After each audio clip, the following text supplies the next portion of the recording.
The shell method. The objectives in this section are to find the volume of a solid of revolution using the shell method and to compare the uses of the disk method and the shell method. They are similar. The cross-section method is really different, so they are easily distinguishable, but these two are more difficult to differentiate. Cylindrical shells. When the axis of revolution is perpendicular to the axis containing the interval, we can sum thin cylindrical shells. Before moving on, we'll have a look at an animation again to see exactly what we're talking about.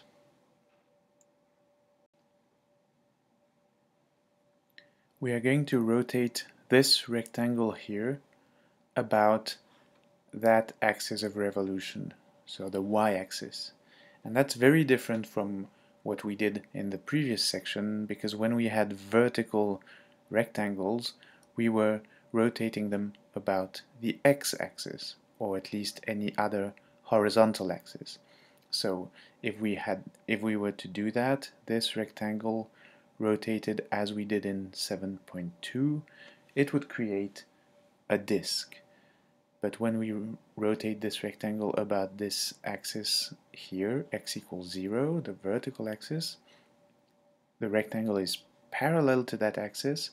What it creates is an object like this. That's what we call a cylindrical shell. We can see all the shells together and notice how they are all inside each other.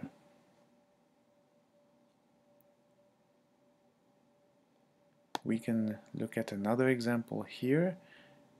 If we rotate the region, it creates a solid like that. So if we want to look all the shells, they would be all stacked one inside the other in this way. We can also rotate about another axis, for example x equals -2. If I rotate this blue region about that vertical axis, it'll look similar to before, but it's a lot larger now.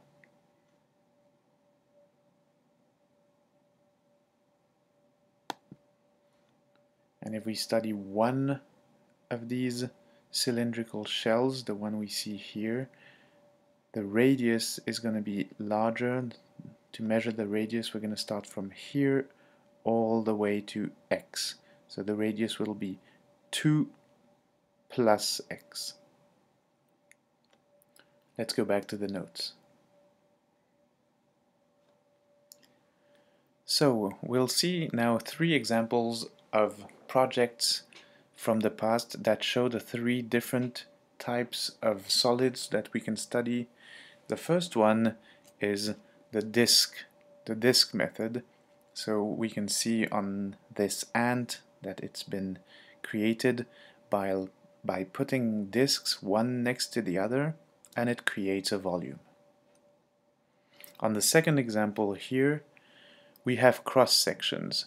So there were 2 functions that were given. We can see the equations here, and the distance between these 2 functions, between this curve going down here like that and the curve above going down like here, defined the length of a rectangle, and then all these rectangles had a given height.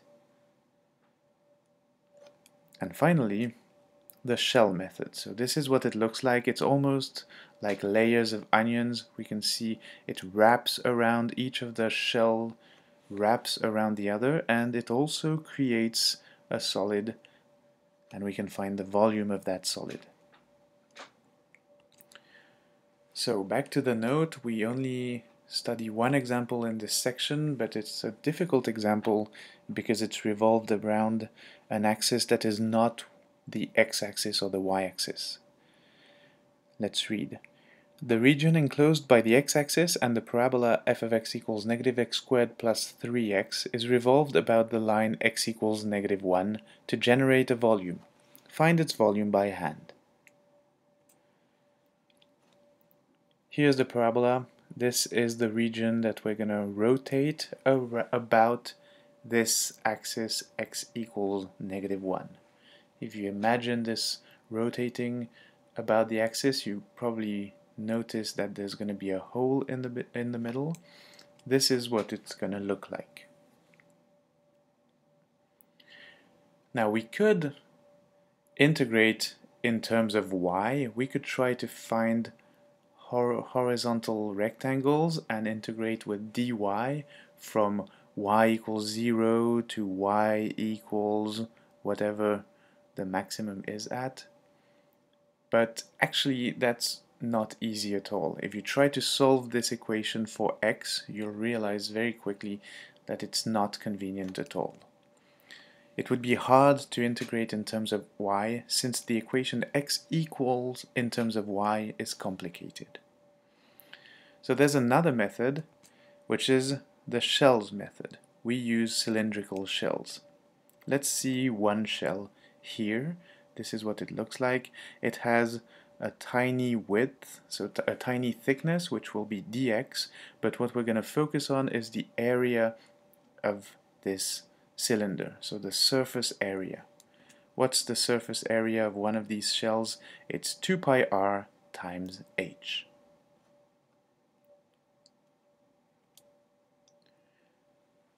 The area is 2 pi r times h. We'll use what we always use. So to find the volume, we'll integrate the area times dx. And what is the area in terms of x? We need to find r and we need to find h.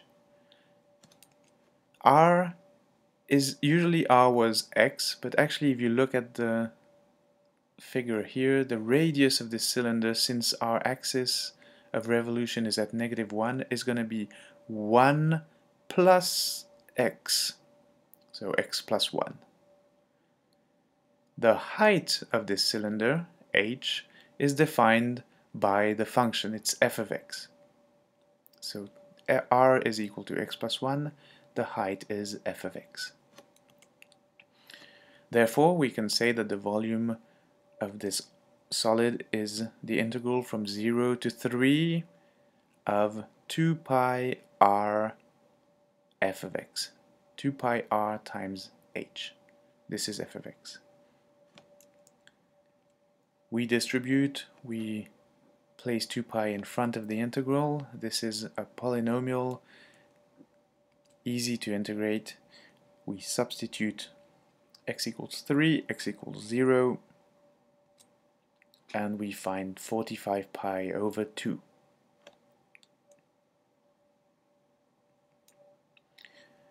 Which is 70.686. So that's the shells method.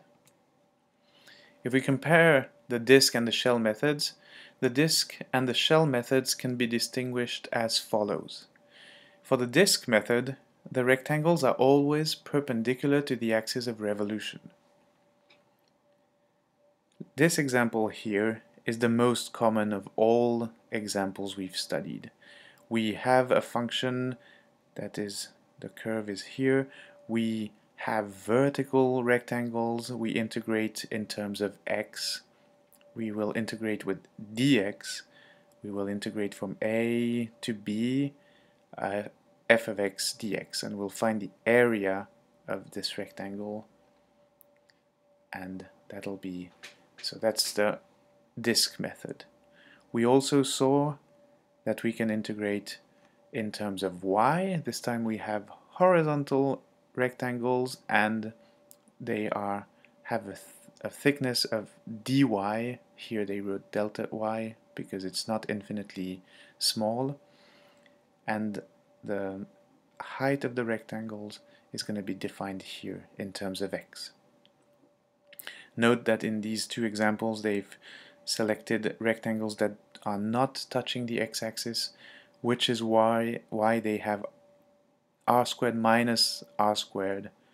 We don't worry too much about that. This, in the more simple example, this would be pi times f of x squared. Now back here for the shell methods, the rectangles are always parallel to the axis of revolution. So the exercise we just did now was an exercise like this. We had vertical rectangles that we rotated about the y-axis, or in the example we saw, we rotated about the vertical axis x equals -1, but this is what it looks like. So you can notice how the rectangles are parallel to the axis of revolution that we use. In the first two cases, the rectangles are perpendicular to the axis of revolution. And this is the last case, the last possible scenario where we integrate in terms of y, but we do integrate cylindrical shells, so it would turn like that and create cylinders like this. That's it for this section. Let's review the objectives. Find the volume of a solid of revolution using the shell method. We use A equals 2 pi r times h. And compare the disk and the shell method. Here are the exercises, 4 exercises for you to complete before next class. Thank you.